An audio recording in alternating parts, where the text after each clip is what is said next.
গ্রীষ্ম এবং বর্ষাতে আপনারা কোন জাতের ঝিঙে চাষ করবেন, যার জন্য আজকের ভিডিওটি বিশেষভাবে বানানো, এবং কোন ঝিঙেটা আপনাদের মার্কেটে সবচেয়ে বেশি প্রচলিত সেটা আজকের ভিডিওর মাধ্যমে আমরা তুলে ধরবো।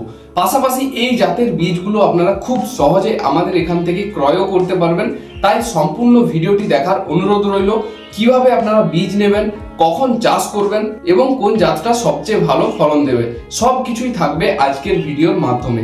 তো সর্বপ্রথম দেখুন, এই সময় অর্থাৎ এই যে আগাম গ্রীষ্ম বা গরম পড়ার আগে অনেক কৃষক ঝিঙের চাষ করে থাকে। এই সময় ঝিঙের চাষ করলে সব থেকে বেশি যে একটা প্রবলেম দেখা যায় সেটা হলো গাছের পাতা কুঁকড়ে যাওয়া ও গাছে মাকড়, চষি পোকা, থিপসের ব্যাপক আক্রমণ দেখা যায়। এটার প্রতিকার নিয়েও আজকের ভিডিওতে আমরা আলোচনা করব। যেমন যে জাতগুলো পাতা কুঁকড়ানো রোগ সহনশীল বা বিশেষ করে বিভিন্ন ধরনের রোগ সহনশীল জাত, সেগুলোই আপনাদের সামনে তুলে ধরবো। আর সব থেকে বড় ব্যাপার হচ্ছে যে F1 হাইব্রিড, রিসার্চ দুটো জাতের বীজ সম্পর্কে আপনাদেরকে ধারণা দেব। আগে জানুন যে হাইব্রিড চাষ করবেন নাকি রিসার্চ চাষ করবেন, সব কিছু জানার পর আপনারা কৃষিতে নামুন। তো সর্বপ্রথম যে জাতটি আমরা আলোচনা করব সেটি হলো F1 হাইব্রিড জিনার। এটা হচ্ছে একটা F1 জাত এবং F1 হওয়ার জন্য এর ফলন কিন্তু অতিরিক্ত বেশি। এবার F1 হাইব্রিড জাত চাষ করার আগে কিছু সমস্যা সম্পর্কে জানুন। যেমন এটার ফলন যেহেতু খুব বেশি, তাই এটাতে পরিচর্যাও বেশি পরিমাণে করতে হয়। মানে এটাকে অবহেলা করলে তেমন একটা হবে না। টাইম টু টাইম জলসেচ দিতে হবে, পরিমাণ মতো রাসায়নিক সার দিতে হবে, এবং সব থেকে বড় ব্যাপার হচ্ছে ঔষধ প্রয়োগ। ঔষধটা আপনাকে কন্টিনিউ কিন্তু ব্যবহার করে যেতেই হবে, নাহলে গাছে বিভিন্ন ধরনের সমস্যা দেখা দেয়। এই জন্য হাইব্রিড চাষ করলে সবসময় আপনাকে টাইমের আগে পরিচর্যা করে যেতে হবে। যদি একবার গাছ ক্ষতিগ্রস্ত হয়ে যায় তাহলে সেটাকে সারানো খুব মুশকিল ব্যাপার হয়ে যায়। এই জন্যই বলি যে হাইব্রিড জাত চাষ করার আগে আপনারা স্প্রে শিডিউল টাইপের বানিয়ে নেবেন। কোন সময় কোন ঔষধটা ব্যবহার করতে হবে সেটা নিয়ে আমাদের ভিডিও অলরেডি বানানো আছে, ওই ভিডিওগুলো আপনারা দেখে আসবেন। আর এই জিনাস F1 জাতটার ফলন কিন্তু অতিরিক্ত বেশি। প্রতি গিটে গিটে ফল হয়, আর একটা গিট থেকে আরেকটা গিটের দূরত্ব খুব কম হয়, যার জন্য ফলন অতিরিক্ত বেশি দেখা যায়। এই জাতটি প্রায় 45 দিন পর থেকে ফল দিতে সক্ষম, আর 2.5 মাস পর্যন্ত টানা ফল দিতে পারে। এই জাতটি আপনারা এখন থেকে শুরু করে শীত, গ্রীষ্ম, বর্ষা সারা বছর অল সিজন হিসাবে বেছে নিতে পারেন। এই জাতটি একটা আদর্শ জাত। এই সময় চাষের জন্য আপনারা এই জাতটিকে 1 নম্বর চয়েস হিসাবে রাখতে পারেন। লিস্টের 2 নম্বর যে জাতটি আমরা রেখেছি সেটা হলো কিষান সিডসের অপ্সরা। এটাও একটা হাইব্রিড প্রজাতির ঝিঙে, এবং এই ঝিঙেটাও আপনারা এখন থেকে শুরু করে সারা বছর চাষ করতে পারবেন।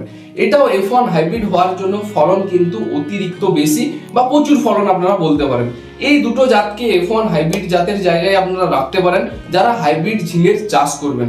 এবারে অনেক কৃষক আছে যারা একটু কম পরিচর্যার মাধ্যমে বা অন্য কোনো ফসলের সাথে সাথী ফসল হিসেবে চাষ করতে পারে, তাদের জন্য বেস্ট চয়েস হচ্ছে রিসার্চ ঝিঙে।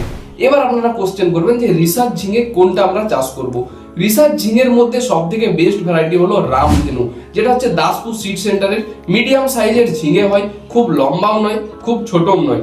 এই সাইজটা বাজারে সবচেয়ে বেশি প্রচলিত একটা জাত। তো এই জাতটাও যদি আপনারা চাষ করেন, প্রায় 48 বা 50 দিনের মাথা থেকে আপনারা ফল বাজারজাত করতে পারবেন, আর ফলের কালার সাইজ খুব সুন্দর হয়। আর এই জাতটি যদি চাষ করেন রোগ বালাইও কম হয়। তাছাড়া এটা আপনারা গ্রীষ্ম ও বর্ষাতে চাষের উপযোগী জাত হিসাবে বেছে নিতে পারেন। মানে এটা শীত ব্যতীত অন্যান্য সময়গুলোতে চাষের উপযোগী। এই জাতটা যদি আপনি নিতে চান তাহলে আমাদের যোগাযোগ নাম্বার দেওয়া আছে, আমাদের যোগাযোগ নাম্বারে যোগাযোগ করার মাধ্যমে নিতে পারেন। বর্তমানে আমাদের এখানে 50 গ্রামের প্যাকিং আছে। আর আপনারা অনেকেই জানতে চান যে 1 বিঘা জমির জন্য কতটা বীজ আদর্শ। যদি আপনি হাইব্রিড F1 ভ্যারাইটি চাষ করেন তাহলে 1 বিঘা জমির জন্য বীজ প্রয়োজন 200 গ্রাম। আর যদি আপনি রিসার্চ ভ্যারাইটির ঝিঙে চাষ করেন তাহলে 1 বিঘা জমির জন্য বীজের প্রয়োজন ওই 150 থেকে 200 গ্রামের মধ্যে। কারণ রিসার্চ ভ্যারাইটির ঝিঙের গাছ একটু বেশি লম্বা হয়, তাই তার ডিস্টেন্স রাখতে হয় প্রায় 3 হাত 3 হাত। মানে চড়াটাও 3 হাত আর চারা থেকে চারাও 3 হাত।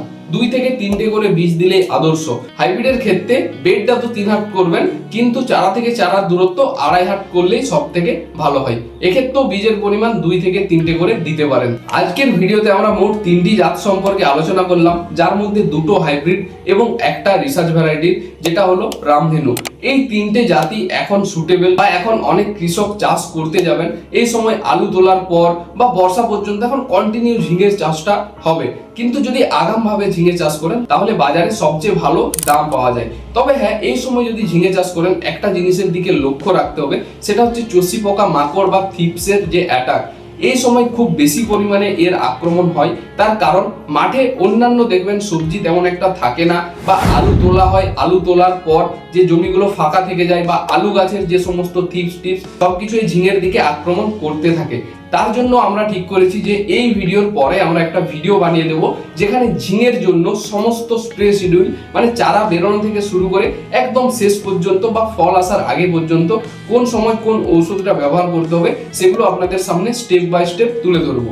তো আজকের মতো এখানেই শেষ করছি। যদি আপনাদের বীজের প্রয়োজন হয় অবশ্যই আমাদের যোগাযোগ নাম্বারে যোগাযোগ করে বীজ বাড়িতে হোম ডেলিভারি নিয়ে নিতে পারবেন।